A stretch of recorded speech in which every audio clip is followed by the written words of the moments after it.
தினமலர்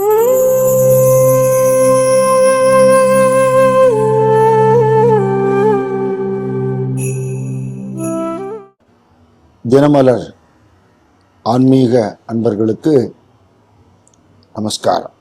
அஸ்வபதினு ஒரு ராஜா,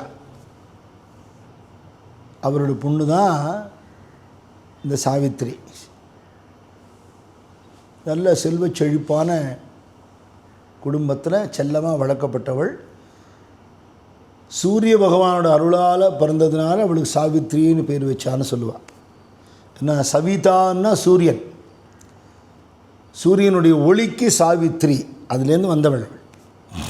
அவர் வேண்டிண்டு பிறந்தான்னு சொல்லுவாள். எல்லா விதமான மேன்மைகளும் இருக்குது அந்த பொண்ணுக்கு. நல்ல கல்வி, அந்த காலத்தில் பெண்கள்லாம் கல்வி கற்கக்கூடாதுன்னு சொன்னதாக புராணங்களில் பிரமாணமே இல்லை. பெண்கள்லாம் நிறைய படித்தவளாக இருந்திருக்கா. வேதம் தெரிஞ்சு வித்வத் சபையில் ரிஷிகளோட வாக்குவாதம் பண்ணின பெண்களை பற்றிலாம் இருக்குது. கார்கிலாம் அப்படி இருக்குது.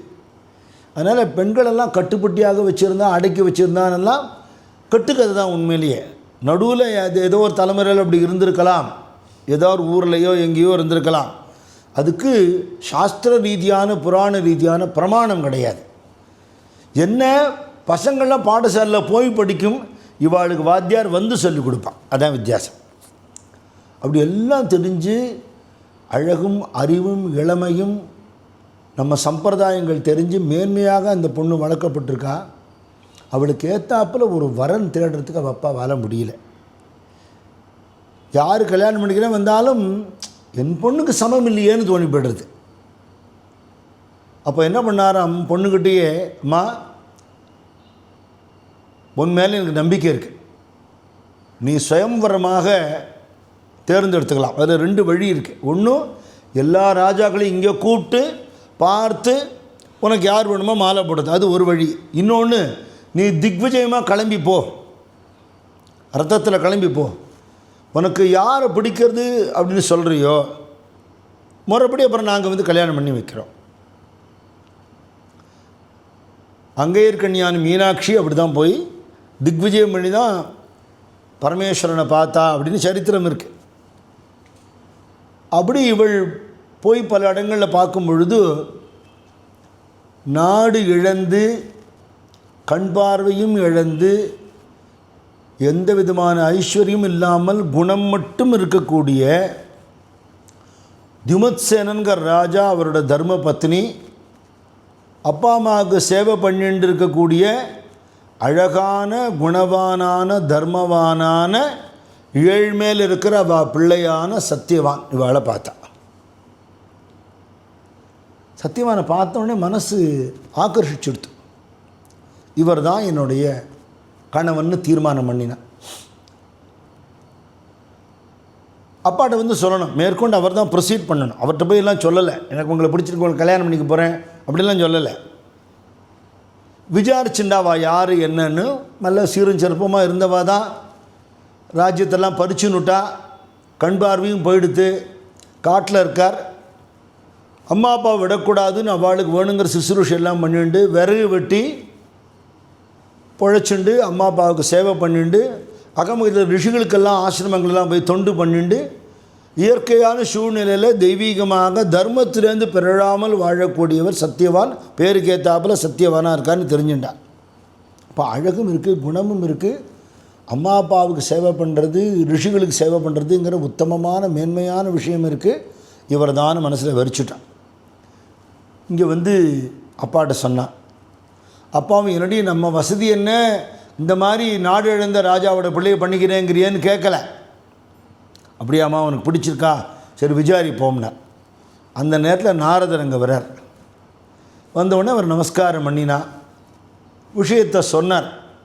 அஸ்வபதிரார் சத்தியவானா அப்படின்னு ஒரு நிமிஷம் நிறுத்தினார் அவர். ஏன் என்ன அப்படின்னு கேட்டேன். நல்ல பையன்தான், அவளுக்கு வசதி இல்லைங்கிறதுனால அதை பார்க்கணுங்கிறது இல்லை, நல்ல பையன், குணவான்கிறது தான் முக்கியம் அப்படின்னு கவா போட்டுட்டே போகிறார். விஷயத்துக்கே வரல. என்ன விஷயம் சொல்லுங்க, நீங்கள் தேவ ரிஷி, உங்களுக்கு தெரியாததில்லை சொல்லுங்க. இன்னிலேருந்து 1 வருஷம்தான் ஆயுசு அவனுக்கு. இது தெரியும் அப்படிங்கிறத இது உங்கள்கிட்ட சொல்லாமல் இருக்க முடியல. தேவ ரகசியம் இது சொல்லக்கூடாது. நான் சொல்லிட்டேன். எதுக்குன்னு இந்த பொண்ணு பண்ணிக்கிறேங்கிறதே இது வாழ்க்கை பாழாப்படுமேங்கிறதுக்காக நான் சொல்கிறேன் அப்படின்ட்டு நிறுத்திட்டார். பண்ணிக்க வேண்டாங்கிற வார்த்தை உபயோகிக்கலை. அப்பா பதறிப்பட்டார். என்னம்மா அது, நாரத மகரிஷி இப்படி சொல்கிறார், 1 வருஷம்தான் இருப்பான்னா வேண்டாமா, வேறு யாரை பார்க்கலாம்.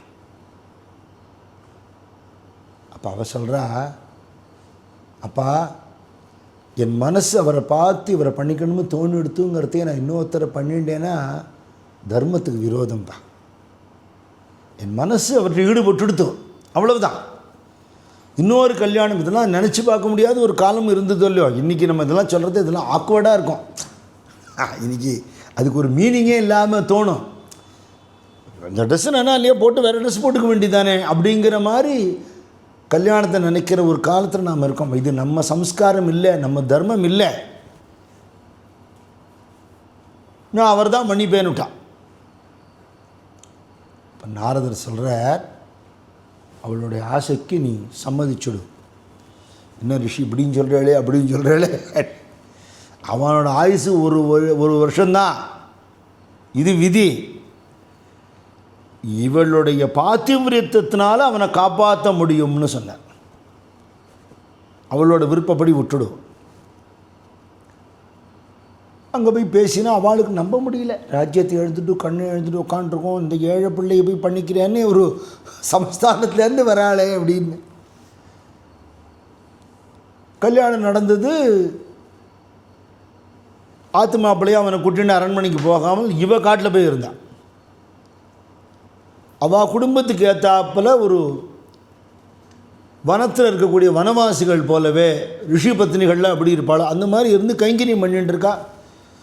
இவ்வளவு பெரிய குடும்பத்துலேருந்து ஒரு பொண்ணு நிறைய படிச்சிருக்கா. பிள்ளை சொல்கிறான், இவ்வளவு அழகும் அறிவும் இருக்குங்கிறான், நம்மளால் அதை பார்க்க முடியல. ஆனால் இனிமையாக பேசுகிறா, வேணுங்கிறதெல்லாம் செய்கிறான். இப்படி கூட நமக்கு பாக்கியம் இல்லாத நமக்கு இப்படி ஒரு பாக்கியம் கிடைக்குமா? எந்த நிலையிலையும் கட்டத்திலையும் தெய்வத்தை மறக்கக்கூடாது.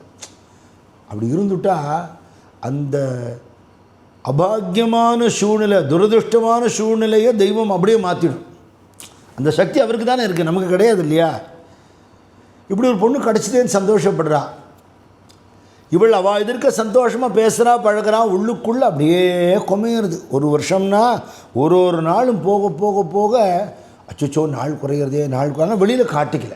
உள்ளுக்குள்ளே வேதனை, அந்த வேதனை வெளியில் காட்டிக்கல, கண்டே பிடிக்க முடியல. அப்படி இருக்கா. என்ன பண்ணலாம்னு அவருக்கு தோணலை. பகவான்கிட்ட தான் பிரார்த்தனை பண்ணணும். பொதுவாக சத்யவான் சாவித்திரி விரதத்தை பற்றி சொல்லும்போது மாங்கல்ய பலம் தரக்கூடிய அம்பாளை பிரார்த்தனை பண்ணிண்டா, காமாட்சியை வேண்டிண்டான்னு சொல்லுவாள்.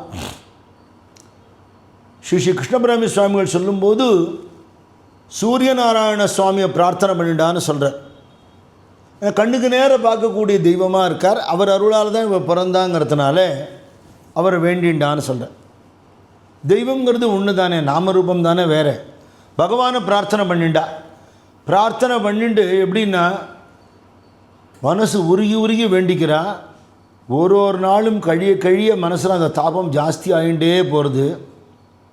தாபங்கிறதுலேருந்தா தபங்கிற வார்த்தை வந்தது. தவிக்கிறதுன்னு சொல்கிறோம் இல்லையோ, அதெல்லாம் அதுலேருந்து வந்த டெரிவேட்டிவ்ஸ் தான். அந்த வேதனை, உஷ்ணம், துக்கம் அதை அப்படியே டிரான்ஸ்ஃபார்ம் பண்ணி தபஸாக மாற்றுறான். இப்போ வெறும் புலம்புறது அழறதுன்னு ஒன்று இருக்கு. அஜிஜோ என்னை இப்படி விட்டுட்டியே தெய்வமே, உனக்கு கண்ணு இல்லையா காது இல்லையான்னு வெய்கிறவாள்லாம் நிறைய உண்டு. நான் என்ன பாவம் பண்ணேனோ அப்படி அனுபவிக்கும்படி நேர்ந்து எடுத்தோம், என்னை காப்பாற்று பகவானேன்னு வேண்டிக்கலாம். அது பாசிட்டிவான அப்ரோச் இல்லையா? அவர் கை தூக்கி விடுவாரே, அதுக்கு தானே பகவான் இருக்கார், கருணை பண்ணுறதுக்கு தானே இருக்கார், வேண்டிக்கணும் இல்லையா?